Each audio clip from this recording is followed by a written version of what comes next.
Assalamualaikum. Spesial episode OMG kali ini kita bakal bacain Q&A. Yang pertama Q&A yang udah berlumut di di komen konten beberapa bulan yang lalu ya. 8 bulan tepatnya. Iya. Nah, ini banyak komen-komenan nih di sini ya.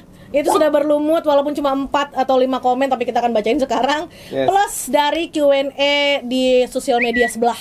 Yang pertama, ini urusannya panjang nih. Assalamualaikum warahmatullahi wabarakatuh, Bu Kalingga. Gimana sih caranya jadi kayak ibu? Aduh, jadi Wonder Woman dong. Bisa ngejokes motor bareng murid Buka gitu dong, jok motor beda. bareng murid gitu, terus juga ningkatin semangat belajarnya juga.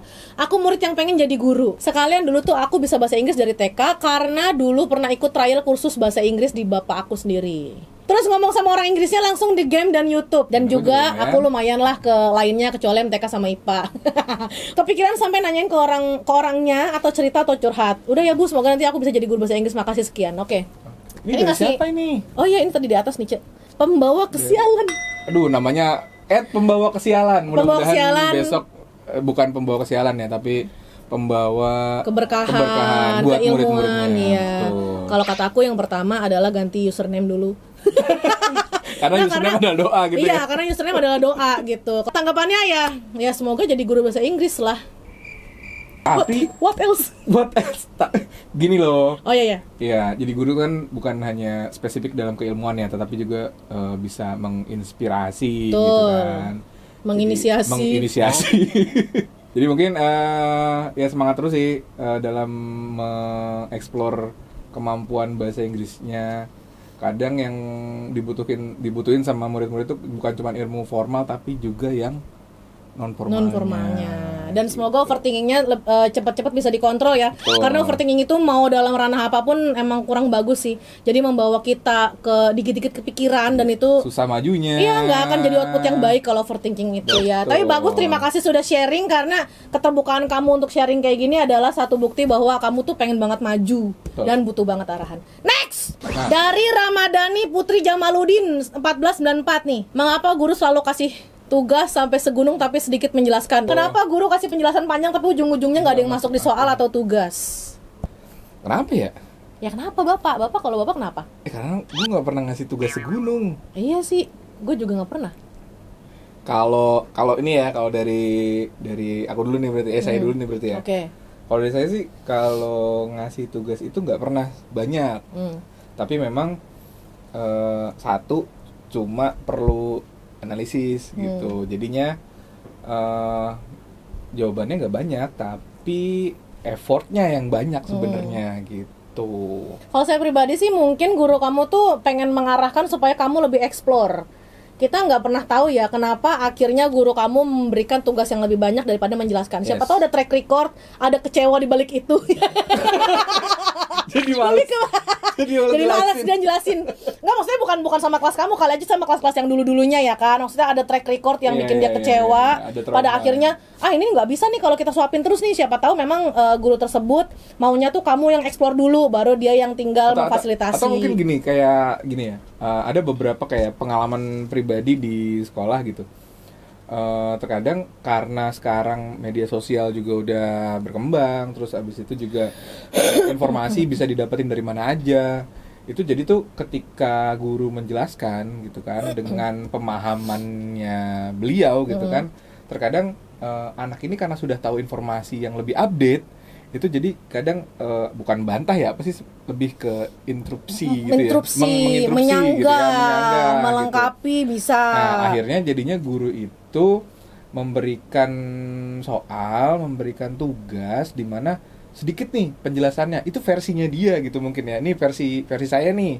Nah kamu bisa cari penjelasan lebih lengkapnya di media sosial atau di internet gitu. Ya gitu. Karena bikin soal sama bikin tugas itu memang sudah ada patokannya gitu, nggak bisa sembarangan. Next, bullying apa bener ya kalau belajar itu karena bakat? Aku guru les privat dari TK sampai SMA. Wih, les privat banyak banget itu. Ada satu orang mahasiswa, soalnya jurusannya sama kayak aku, sastra Jepang. Wow. Aku tuh kalau soal angka ampun deh, puyeng sendiri. Tapi kalau masalah bahasa, sejarah, sastra aku bisa. Kalau orang lain nonton Avengers untuk hiburan, aku nonton sekaligus merekam dialognya plus artinya plus dalam situasi seperti apa kata itu diucapkan dan aku ingat semua. Oh. Avengers. Jadi Assemble. Nippon Pen. Nippon Pen. Ya kan, Nippon Iya, Pen bener. kan. Jadi itu memang ini lebih ke nalar perbahasaan ya yang Oke. lebih ininya ya. Begitu juga dengan bahasa lainnya. Sekarang lagi demen bahasa Thailand.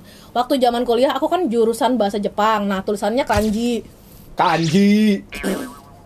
Aku belajar 4 bahasa sekaligus dan itu menyenangkan. Oke. Tapi kenapa kalau matematika dan lain-lainnya aku nggak bisa? Nah, coba jelasin. Coba nih. Jelasin. Merunut kepada kalimat pertama ya, bullying apakah benernya kalau belajar itu karena bakat? Kalau menurut aku pribadi belajar bukan karena bakat. Belajar itu karena kita pengen tahu. Kalau masalah fokus atau enggaknya, masalah kita menekuni dan mendalaminya atau enggak, baru itu tergantung bakatnya. Kamu passionnya di mana?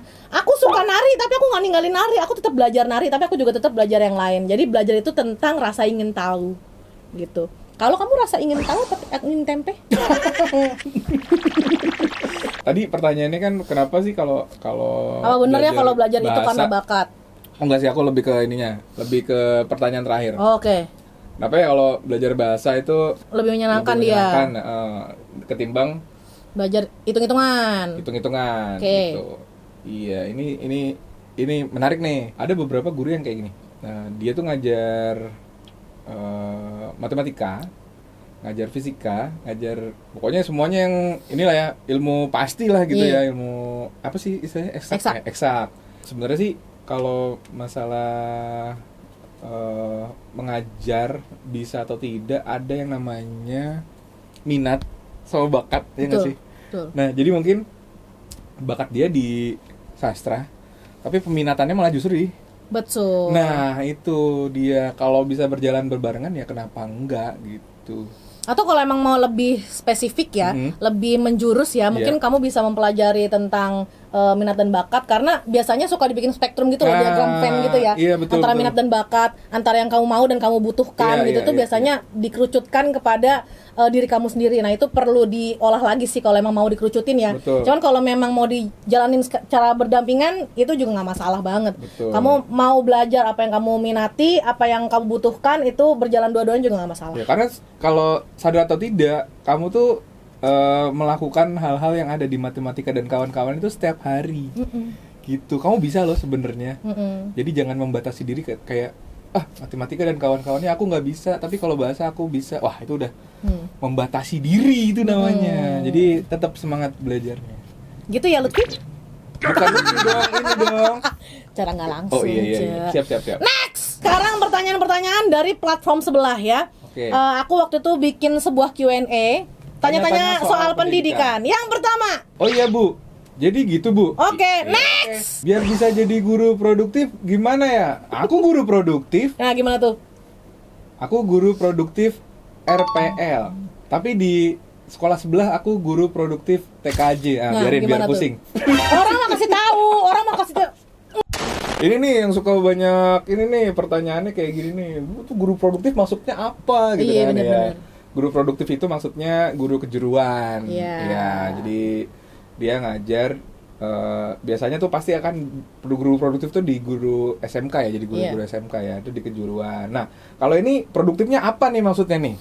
Ya mungkin secara menyeluruh ya, gimana caranya bisa jadi guru produktif Bisa jadi guru di sekolah. produktif di sekolah. Atau bisa jadi dia minta jadi guru yang sangat produktif. Wah, sangat produktif. Iya kan? Iya betul. Ini agak rancu dan ambigu ya pertanyaannya. Ini, aduh. Coba jawab dulu yang jadi guru produktif di SMK dan saya akan menjawab jadi guru yang sangat produktif itu tadi ya.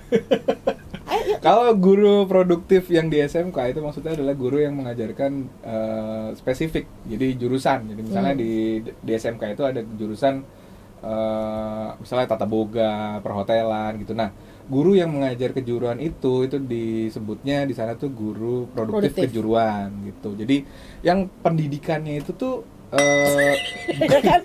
Bentar, ya kan? Emang tim kita di balik layar tuh nggak ada beres-beresnya, bener dah asli bertingkah mulu. Heran gue juga. Lanjut deh. jadi tuh biasanya kalau yang sekarang ya itu lebih condong ke praktisi itu biasanya gitu, yang memang basicnya itu pendidikan. Kalau misalnya otomotif ya biasanya dia praktisi di bidang otomotif. Komputer TKJ, nah dia praktisi di bidang komputer dan jaringan, seperti itu. Itu kalau di guru produktif di SMK ya. Nah kalau guru produktif menurut Bu Lingga nih secara general sangat produktif. Wah, guru yang produktif secara kehidupan sehari-hari ya. Banyak-banyak olahraga. Next. Bu, baiknya anak di TK umur berapa? Galau ini anak udah mau 5 tahun. Lah TK emang bukannya 5 tahun ya? TK itu 6. Iya 5 tahun. Udah mau 5 tahun. Iya 5 tahun. Lah terus kenapa digalauin Bu? 5 tahun Bu? Umur berapa? 5 tahun Bu ya. Next. Boleh aku mau nanya, emang iya ya sekarang udah nggak pakai zonasi buat yang mau sekolah SMP atau SMA? Yes. Iya, sabar. Zonasi iya, tar dulu. Ini pembahasannya bakal panjang, nanti kita akan bahas di long video kita ya. Next. Bagaimana cara cepat hafalin rumus matematika Bu? Aduh, banyak-banyak berlatih ditanya Jerome. Next. Boleh nggak tanggapannya tentang Efisiensi Bu? Di sini udah pada demo soal. Wah. Ini panjang nih urusannya nih. Kalau demo berarti nggak efisien. Iya, benar. Iya kan? Ini butuh video panjang juga buat kita menanggapinya ya, karena sebenarnya butuh statement-statement juga, butuh data-data juga yang harus kita sampaikan, jadi biar nggak cuma sesingkat doang. Next! Ibu bagi tips dong media pembelajaran yang nggak bikin anak jenuh dan nggak pasaran. Sebenarnya banyak yang udah mulai bikin Kak. Tergantung kamu ngajarnya itu TK, SD, SMP atau SMA. Cari guru-guru yang memang biasanya tuh membagikan media-media pembelajaran ya. Download atau aja bisa, gratis. di mana? Di Canva banyak. Iya, di Canva juga banyak. Atau kalau mau di yang platform PMM yang lama tuh di ruang GTK juga ada. Sebenarnya banyak banget aksesnya, tinggal kita mau explore aja ke arah mana. Mau lewat orang-orang di Instagram, di sosial media juga bisa ya, kakak-kakak ya. Next, Buling main dong ke SMP saya. Mana SMP-nya di mana? Mana SMP mana kita mana? Cenayang gue. Apa kebanyakan Cenayang? Ceneng di Cahaya. Kena lo. Next. Gua apa bener kalau meninggal pas liburan meninggalnya husnul khotimah. Hey. Gak bener nih orang nih. Terus kalau lu meninggalnya di hari kiamat jadi husnul judgment day gitu maksudnya. Husnul holiday. Next. Tanggapan Buling tentang naiknya gaji. Udah di tinggal video. Tonton di video kita. Nanti linknya di deskripsi ya. Di deskripsi. Next. Halo Bulinga, salam kenal. Aku follow Bulinga karena seru banget orangnya. Konten Bulinga yang menarik buatku saat bulan karena jadi aku berpikir bisa nggak ya, mohon pencerahan dan masukannya Bu. Aku juga merasa kalau guru itu juga pekerjaan yang mulia, bisa berbagi ilmu dan insya Allah sebagai ladang pahala juga. Sekian dari saya Bu, maaf panjang. Oke, pencerahan apa ya? Jangan lupa makan sama jangan lupa jaga pola tidur aja biar jangan tipes. Iya, jadi guru itu harus sehat. Iya, udah gitu doang. Iya, udah gitu aja. Karena menghadapi orang-orang yang bikin mental jatuh juga butuh sehat badan. Iya bener. Kita udah tahu dompet juga nggak sehat. Tapi terima kasih karena orang-orang seperti Anda ini yang akan memanjangkan usia para guru ya. Tuh. Next. Halo Bu, salam dari Malaysia. Bagaimana penerimaan AI dalam kalangan guru di Indonesia? Wah, ini kayaknya bakal kita bahas nanti aja ya. Ini nanti aja deh. Dan masih banyak lagi pertanyaan-pertanyaan ini kita bakal bahas di ini deh ya. Nanti deh. Nanti deh. Oke. Sahabat OMG. Asik sahabat OMG. Kita akhiri dulu sesi Q&A kali ini. Sampai bertemu lagi di OMG, obrolan Meja Guru. Dadah.